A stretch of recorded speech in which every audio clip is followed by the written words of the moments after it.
Good morning in New York, East Coast. Good afternoon in Paris. That was Philippe Chenevez from Cinela. Hi, Philippe. How are you? Hi, Is it Cinela or Cinela? Cinela. Cinela. And TK Edmondson in Atlanta. How are you, TK? Hey, how are we doing today, everyone? All right. Philippe, I'm very, very excited that you are here with us. And you have a video that you want to present about some of your new products. Yeah, tell us about it. Yes, just a little, just a few words about that. It's not exactly new products. It's the way we are make evolution of the product. It's our tool to make a product evolution, and it's more than that. You will see some experiments. So some things has to be heard. So if you have a headphone, that's better. Silent, and then that's comparison and the wind noise and things like that. I just want to tell you that the last part of the video, which concerns the paradox of the background noise in the world of the wind noise, it is not exactly well made. Sorry for that, but I think I will take a while just to make a final editing, and so people can download or see it on YouTube or anything. So, but let's go for the video and let's talk about that after all. Absolutely, and we'll tell people we'll provide a link in the description, Of course. yes, that's great. All right, let's watch it.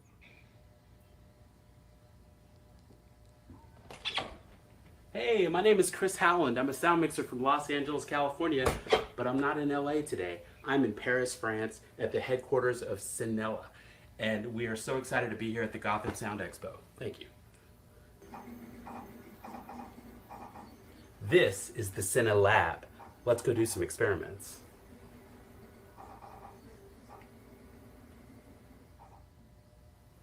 Hi again, I'm Philip Welsh, a Paris-based production sound mixer. In 2018, I presented the Cozy to you, but today I'm back to introduce you to some nice features of the Cinelab.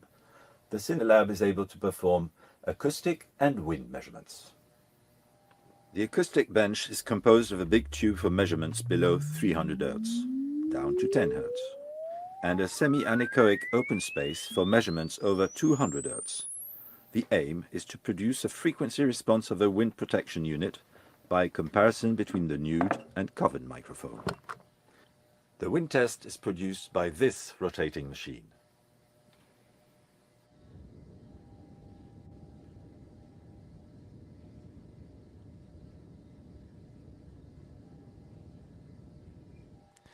So let me talk to you under the microphone in a classical booming situation. First, here's my voice picked up by a well-known shop's cardioid microphone. I highly recommend that you listen to these tests using headphones and in a quiet place. Then, here is the fabulous and tiny B5D holophone. The so-called Pavarotti was made by shops since decades. It's a very, very nice unit. Let's now try the Leonard ball with the fabric finish. As the B5D, you may hear the attenuation, especially in the low end. Now hear the same Leo with its fur on. You may also hear the extra filtering in the low end and of course in the high end. Here is the Cozy in its fabric version for indoor use. A great tool to fight against swishers. Cozy is definitely the best compromise between size, efficiency, transparency and handling noises. Same Cozy in its fur finish for outdoor use. As expected, there is filtering on the high end, but not as much as with larger windshields with longer hair. Now let's move on to the pianissimo with the fabric layer. If size is not an issue, this is certainly the most transparent tool for outdoor use, with limited wind, of course. Finally, here we go, the same pianissimo with long hair fur. Of course, you'll have to face damaged transparency, but then you're ready to fight hard winds.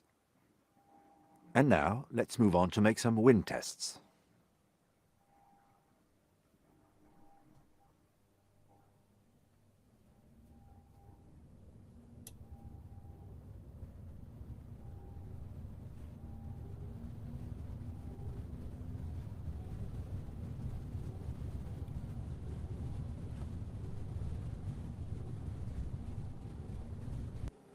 Please note this is not being recorded on a location sound device with level settings. It's directly recorded on the measurement tool with totally flat response between 10 Hz and 20 kilos. The data acquisition system and the computer are fixed over the wind machine, controlled by Wi-Fi. So, before testing different wind speeds, let's compare some units at the same speed.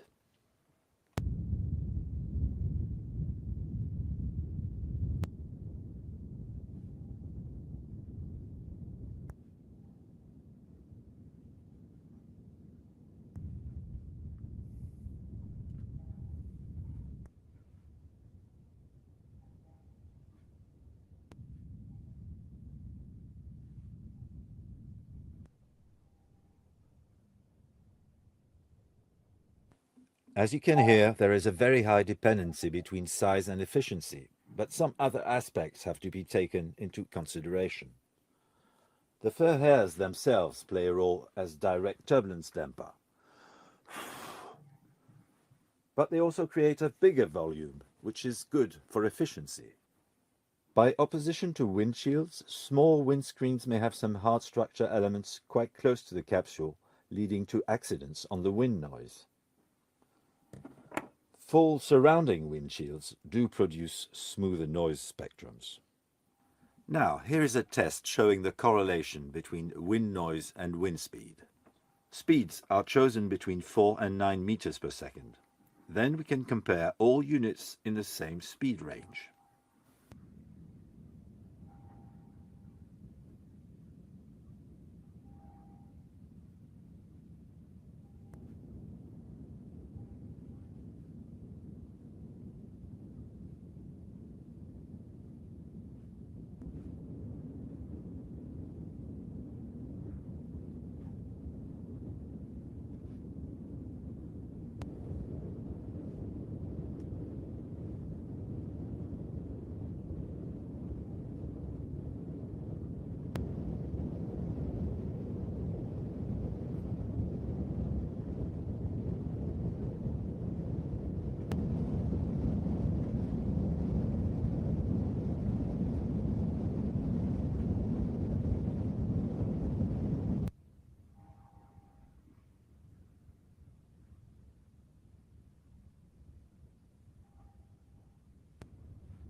It's very important to realize the incredible evolution of the wind noise amplitude depending on speed. In linear physics, if a cause is doubled, the consequence is also doubled. In fact, it would be great to have a noise increase of 6 dB each time the wind speed is doubled. That is absolutely not the case. For the B5D, the increase is about 25 dB between 4 and 8 meters per second. And for the pianissimo with long hair fur, the increase is about 19 dB. That's a nightmare, especially with gusty winds. And now let's make the last experiment, introducing wild tracks of ambient atmos.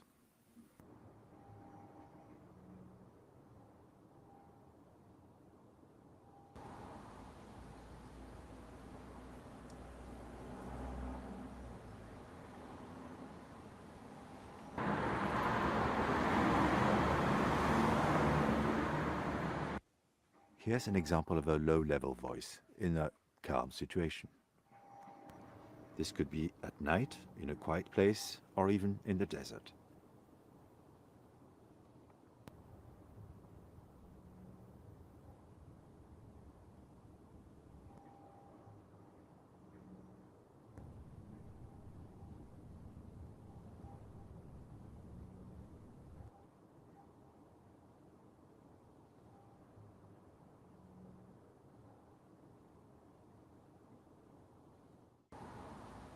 Here's an example of mid-level voice, as would happen during daytime in a garden with possibly a bit of wind.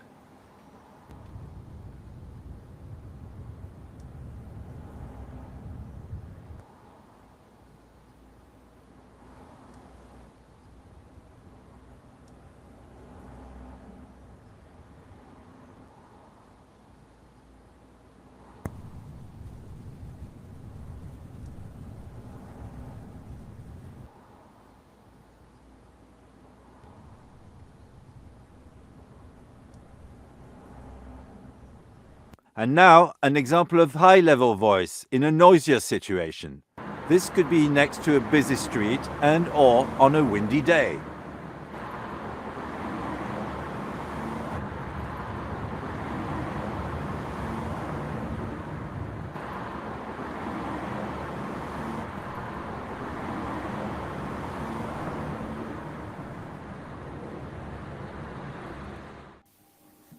As you have seen, a windscreen or windshield is always a compromise between many important factors.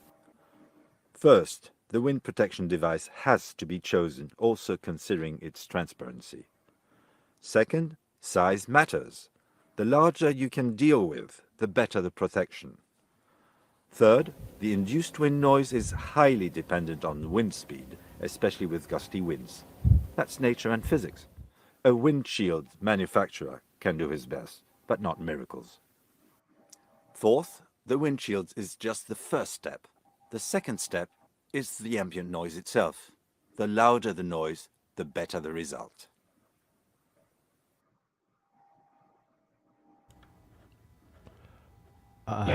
Wow. I have so many questions, but I also feel so calm and relaxed right now. Yes, I think first this video think people with much questions than answers probably, but I wanted to make something completely different than every kind of test you can find on the internet and things. So as I said, I have to re-edit the end of the video. It's probably too confusing, but it's okay if you are completely concentrated. But well, the problem is the paradox of this background noise. I mean, as you maybe have heard, whether you can, in a very quiet situation, you need some larger windshields to protect some for low winds. And by paradox, in a noisy situation, you just need probably a small windshield, which will be okay for larger, for higher winds. So as somebody that mixes, used to mix a lot in the streets of New York, the loud ambience of New York City helped mitigate the perceived effects of the wind. That's it. I instinctively knew that, and it's fascinating to see it, in this scientific way, or hear it in this scientific way. That's it. So this will be available for download, and people can re-listen to things and appreciate, understand many things. I, look. We're a little pressed for time, but I have some questions that I want to get to, and I want Please. to address, some of the viewer questions. Nick Houston is joining us via chat, and I agree, Nick, that the laboratory is amazing, and yeah, it's incredible. Andre, I'm sorry, Andre, I'm not going to attempt to pronounce your last name. Have you tried testing different speeds with different humidity? Humidity? No, I mean it doesn't change something on this kind of results. Or so little that no, definitely humidity by itself is not an issue. And humidity doesn't change the attenuation of the effects of wind, but it does have an effect on the way sound propagates. And so, in some ways, I wonder whether humidity can help in some circumstances. Really, if you compare the effect of humidity, it's probably that. And if you Mm-hmm. compare the influence of all other parameters, is that. So Fair. yeah, that's true. Yeah, I guess I'm thinking the times when I've recorded dialogue on a snowy street, where the air is very dry, but I guess the snow is the part that really affects the sound propagation, less so That's than the for sure. humidity. Yeah, for sure. I mean, the purpose of this video is to make people understand that a windshield, so very often someone asks me, what's the rate of this windshield? That would mean, in very simple way, that this windshield is able to fight, I don't know, this speed, and this windshield is able to fight another speed of wind. That is not the way it works. And so something which is commonly, I mean, which that people doesn't realize about is the importance of the background noise, of course. That mask is the mask effect of the background noise. Which is, would you say that that's as much psychoacoustic as it is sort of the physics of acoustic? No, it's completely physics. I mean, Uh-huh. we have some chance that a street noise or ocean noise or something has about the same spectrum than this induced noise which appears in the windshield itself. So this is just a balance of spectrums. If you have some noise that is may create a color, then you can hear it very easily. And one important thing is that with some, as I said, with some small windscreens, there can be some elements or rubber elements or anything that can create a color of the sound in some medium place, and that can be audible very easily. So the best you have to do is to find a windshield where the induced noise has a spectrum which is really smooth. So, and that is much more easy to hide below the background noise. Aha. I understand. No, it is really fascinating, and I am flashing back to a boom operator that I worked with who would boom outdoors with a 416 and a foam windscreen if it was a calm day, and at first it made me crazy, but then just listening to it, it was fine. So yeah, it was transparent and it was outside in a noisy street. So I think all of those things, the physics bears that out. Yes, it's okay. The other thing that, as you see, the problem with wind is that the evolution of the level of the turbulence is going by a square three. I mean, it's a complete, it's not linear at all. So as much as the wind is growing, then the level of the induced noise, it can be crazy very easily. Yes. All right, I don't want to run out of time. I know you have other things to talk about. I want to encourage any comments. Joe File, I see your comment that comments are turned off on the YouTube stream. Jared's all over it. But yeah, sorry about that. So we're just looking at Facebook comments for right now. But yes, Philippe, please continue. Oh, it's okay. I wanted to show you this. This is our new XLR definitions and about not the XLR themselves, but just our caps that we use to have plastic caps and very classical ones. Also some molded caps that we have made. And now we are going to change all or not all. We don't know. We will see. We now make some metallic caps for all the versions. I mean, the rear exit, also the side exit. So no, these are metallics, and this will help a lot in the RF protection units. So now we tend to make more and more RF protected cables, and maybe that's a question to customers, of course, that the standard will be the RF protected cable, and then in option we will have the non-protected one. I don't know. That's a question, but we now begin to make this. We have a new cable, completely braided cable, where we put oil in it just to make it more flexible and, of course, silent, because oil can prevent some friction noise in the cable. And we also integrate. And would the oiling? Sorry, Philippe. Would the oiling be part of a like a maintenance thing that somebody should do every year? Is sort of re-oil it, or? We have no experience on that. I mean, with the time experience, but I suppose it's okay. Oil will be there forever, probably. So we had the experience we have is very good. So that's really, we have the need of very silent cables. So so now every day we put some drops of oils on all our cables every morning. That's But great. it's okay.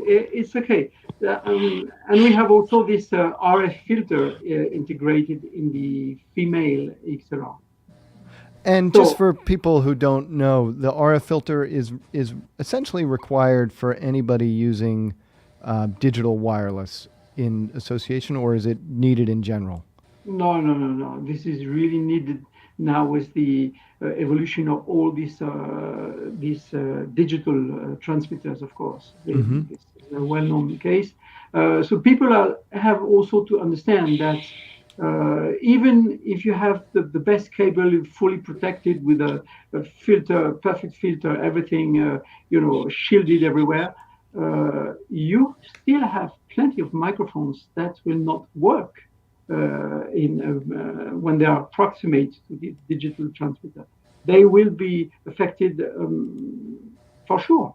So it's just, but now we begin to know which microphone will be okay, which transmitter is okay.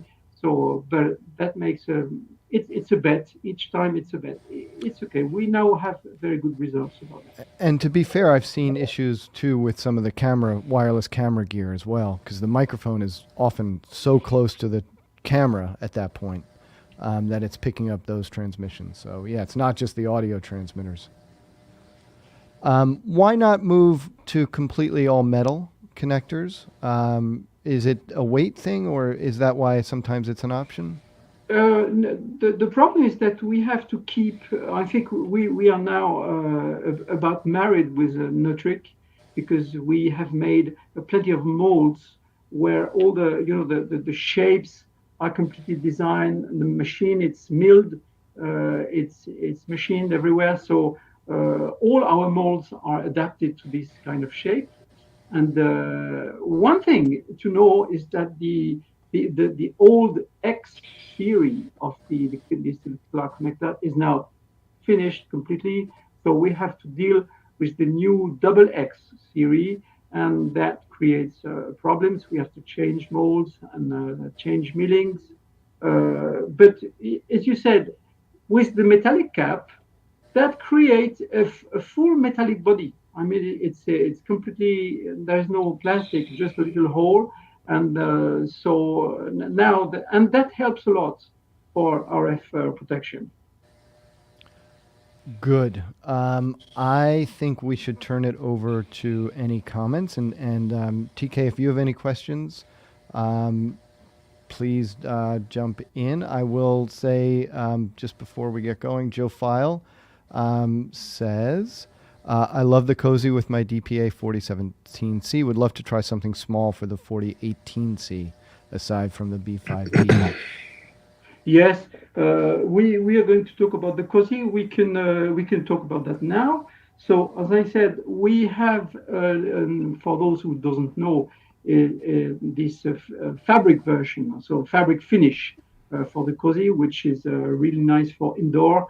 You can hear all the wind noise in the video, and what is very nice is the oh, not on, you cannot hear it on the fabric version, but that's about the same. It's a plain and smooth spectrum, which is good, and of course the efficiency is really nice. And for the 1418C, we have this kind of size. That's the just the wind module that is possible to exchange with the COSI, and so that's about the size for the 4018C version. Awesome.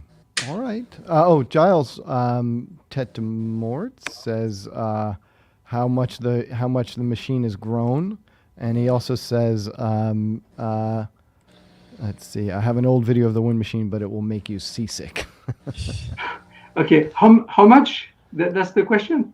No. He was just commenting on how much the machine has grown since he last saw it. I guess since the first Okay. prototype. Yeah. Okay.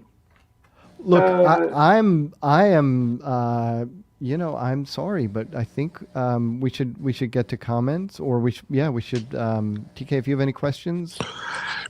No, not really questions. I think I love the foam version of the Kazi. I've had a lot of customers and just people to inquire about some sort of form version of that doesn't include the fur. And I think without diving into the science of the wind machine and the Cinela, which is beautiful, I think it's great to just kind of have and be able to hear those results, because ultimately it kind of comes down to the example you gave earlier, Peter, where you should just put it out there, try different things, and then listen and see what's going to be best. It's not always like, oh, it's really windy out here, really loud ambient noise. Let's go get the big fur. Yeah. may I just tell two very quick things before comments, if you think there are any questions? Just a quick talk about this, our I would say new first series. That's the early prototype. It's completely white. The wind machine and the lab made us make the right decisions and changing a little the parameters, so that we change the ratio of the different fibers that is composed in this fur. We have a little more inner piles, fibers. What we change about the definition. We also change the quantity of here. There is a kind of rubber here. So now the proportions are different, and the compromise between the sound and the wind attenuation is now better. I mean, we have a little better wind attenuation and a little better sound transparency also. And no, then I will show this just after the comments before we leave. So let's go for the comments or questions. Sure. Joe File says, "Are the fabric cozies new? Not seeing on any of on the Gotham site. We will look into that." Yes, of course. That makes me talk about our website, which is dead since years now. That's crazy. But I have to say that we had 75% increase last year for the manufacturing. So we had so much work. It's impossible to make a new website. So, but now it's going to be made. We have the story is beginning again. So of course you can imagine we will show every product, including this. Excellent. And then I don't know how to pronounce his username, but will you create your own quick release system and maybe include it in the next windshields? Or I think there are so many manufacturers that make quick release systems, so it's okay. We have enough work with just vibrations and wind, and so no, a quick release is not in the pipe. Okay. On that note, I think we should wrap it up. And I'm making a note for us for the next time we do this. We're going to give it a full 90 minutes because clearly we could go on. So, Philippe, you wanted to show one last thing as we said goodbye. Is that right? Yes, is it the time to say It goodbye? is. Yeah, I'm Already? sorry. It I'm is. sorry. Okay, very good. So I just wanted to show this for those who know the Cozy. So this one is a really pre-prototype, and that's a long story because of plenty of things. But I will just show you one thing is that you can see two microphones there. So that's the future MS, which will be able to hold two microphones. And that's all for today about this. Wow. Amazing. Thank you so much for joining us and for sharing the video and sharing your products. And yeah. Thanks to you for the hosting. It's really nice to talk. I prefer to do that way than take a plane, you know. Take a plane is from the I farm. hear you. All right. We're going to sneak one last question in from Joe. Plans for a waterproof cover over the Cozy? Yes. So if we have 1 minute to talk about that, I mean, rainproofing is a completely different story than windproofing. Rain is a drop of water, so wind is just air moving. That's two different things. And our little microphone with its very sensitive capsule has to fight against it. So for the moment, it's possible to fight against it with our Kelly units, so 3 centimeter thick foam. And so we have a waterproof treatment of the under fabric. So the water is silently explode on the thick foam, and then the water just slides along the fabric inside. So that's okay. This principle cannot be adopted with the Cozy. It's too small. I mean, so the only thing we can advise is to put some, the waterproof treatment spray just on the fur, but that will just protect from a bit of humidity or light rain, but not hard rain as we can do with a larger windshield. Makes sense. All right. Well, hopefully we'll all stay dry. And thank you so much. Thank you. Thanks to you. Thanks, TK. Absolutely. Thank you, Philippe.